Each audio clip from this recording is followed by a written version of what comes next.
हरे कृष्णा। कैसे हैं आप सब?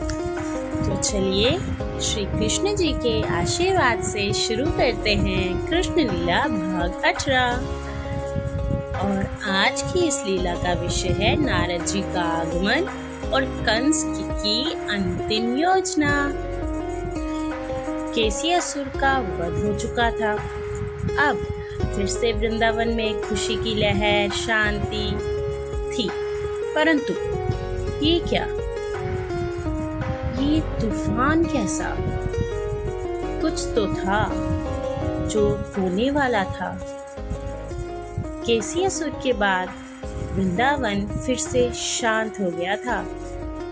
गोपियां खुशी से झूम रहे थे। हर तरफ कृष्ण के जयकारे भी गूंज रहे थे। लेकिन दूर कहीं नियति एक नया मोड़ तैयार कर रही थी। नारद जी का दिव्य आगमन। एक दिन आकाश में वीणा की मधुर ध्वनि गूंजी। देवर्षि नारद जी वृंदावन में प्रकट हुए। उनका चेहरा तेज से चमक रहा था और वह मन ही मन मुस्कुरा रहे थे। उन्होंने हमारे प्रिय प्रभु श्री कृष्ण को देखा और तुरंत समझ गए, यही है भगवान विष्णु के अवतार।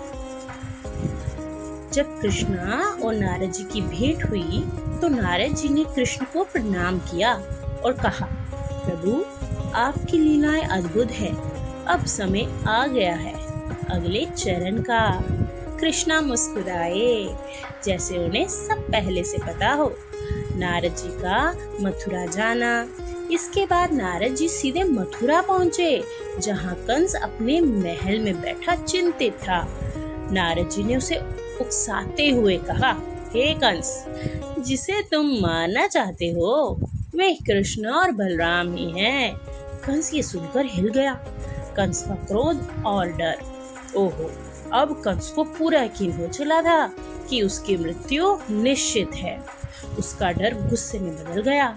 उसने सोचा, अगर कृष्ण को यहीं बुला लूं तो उसे खत्म करना आसान होगा। तो कंस ने एक खतरनाक योजना बनाई।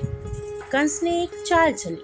उसने एक धनुष यज्ञ आयोजित करने का नाटक किया और कृष्ण बलराम को मथुरा बुलाने की योजना बनाई। उसने अपने विश्वसनीय व्यक्ति अक्रूर जी को बुलाया।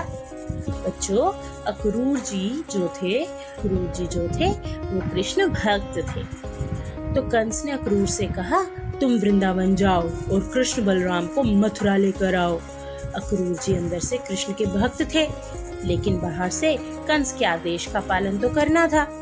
उनके मन में दो भाव थे। अब एक तरफ था डर और दूसरी तरफ भगवान से मिलने की खुशी। अक्रूर जी का वृंदावन के लिए प्रस्थान। अक्रूर जी रथ पर बैठकर वृंदावन के लिए निकल पड़े। रास्ते भर वे सोचते रहे, आज मेरा जीवन सफल हो जाएगा, मैं भगवान के दर्शन करूंगा। वृंदावन में कुछ संकेत मिले। उधर वृंदावन में कृष्ण को पहले से सब पता था। उन्होंने मन ही मन सोचा, अब समय आ गया है मथुरा जाने का। भावनात्मक मोड़ था ये बच्चों। वृंदावन में सबके मन भर आए थे। और वहीं अक्रूर जी का आगमन हुआ और कृष्णा जी को वृंदावन छोड़ना पड़ा।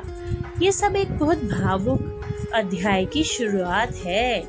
इस लीला से बच्चों हमें क्या सीख मिली? सत्य छिप नहीं सकता, एक दिन सामने आ ही जाता है। भगवान की योजना हमेशा सही समय पर आगे बढ़ती है।